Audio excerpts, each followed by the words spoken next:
हिंगनघाट तालुका के युवा किसानों ने बिक्री के लिए पीला तरबूज लाया है। सुजल चौहान हिंगनघाट तालुका के शेखापुर बाई के क्षेत्र में अपने परिवार के साथ खेती का व्यवसाय करता है। यह बीज ऑनलाइन बुलाते हुए अपने खेत में लगाया और पीले तरबूज के फल बिक्री योग्य हुए हैं और पिछले 3 दिनों से हिंगनघाट में बेच रहा है। अक्सर बाजार में लाल तरबूज बिकते हैं, लेकिन अब हिंगनघाट में पहली बार पीले तरबूज नजर आ रहे हैं। शेखापुर बाई के युवा किसान सुजल चौहान ने अपने खेत में 1 एकड़ में इनका उत्पादन किया है। उन्होंने बताया कि यह पीला तरबूज दिखने में आकर्षक होने के साथ साथ स्वास्थ्य के लिए भी लाभदायक है। इसे अंग्रेजी में येलो वाटरमेलन कहा जाता है, जो पोषण से भरपूर होता है। सुजल चौहान ने 12वीं तक शिक्षा प्राप्त की है और वर्तमान में कृषि डिप्लोमा के पहले वर्ष के छात्र है। उन्होंने पारंपरिक खेती से हटकर नई तकनीकों को अपनाया है और अब वे अपने स्वयं के ऑटो के माध्यम से शहर में इन तरबूजों की बिक्री कर रहे हैं। स्थानीय नागरिकों को यह पीला तरबूज आकर्षित कर रहा है और यह 50 रुपए प्रति किलो की दर से बेचा जा रहा है। किसानों का कहना है कि यह तरबूज पूरी तरह से जैविक और प्राकृतिक है, जिससे इनकी मांग बढ़ रही है। हिंगनघाट तालुका में युवा किसानों ने इस पीले तरबूज की खेती से लाभ की संभावना जताई है। यह नया प्रयोग सफल रहा तो भविष्य में और भी किसान इसकी खेती को अपनाने के लिए प्रेरित हो सकते हैं। काका, माझं नाव सुजल चव्हाण आहे आणि माझी शेती शेखापूर बाईला आहे। मी हे यूट्यूबवर बघत होतो टरबूजाचे प्रकार वगैरे, याच्यात म्हणजे मला इंटरेस्ट आहे आणि मी अर्धा प्लॉट एका एकरात पूर्ण लावलेला आहे।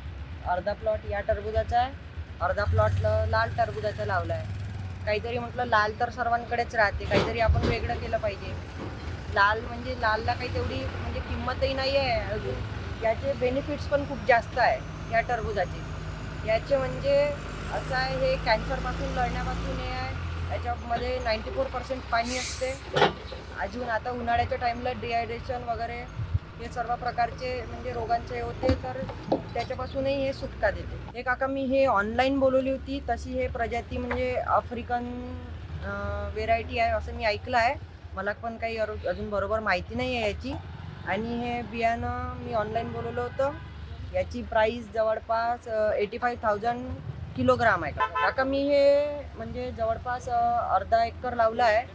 अर्धा एकर हा लावला आहे, अजून अर्धा एकर लाल लावला आहे। लालची प्राईस काही नाही आहे, पण या टरबूजालाच काका चांगला रिस्पॉन्स मिळत आहे। आणि मी हे न कोणत्या व्यापाराला देऊन स्वतः विकायचा निर्णय घेतला, कारण व्यापाराकडे नेलं तर मालाला बरोबर भाव वगैरे नाही आहे, म्हणून आता मी हे स्वतःची गाडी करून आता हे बाजारात आणलं आहे। म्हणजे अजून आता माझा माल पूर्ण सेल झाला नाही आहे, पण माझ्या अजूनपर्यंत जवळपास 1 टन माल निघाला आहे। तर त्याच्यामध्ये मला जवळपास आता 70-80 हजार रुपये तरी उरले आहे, कारण मी हे 50 रुपये किलोच्या वरच्या हिशोबाने विकून राहिलो, कारण याच्यासाठी मला खर्चही खूप आलेला आहे।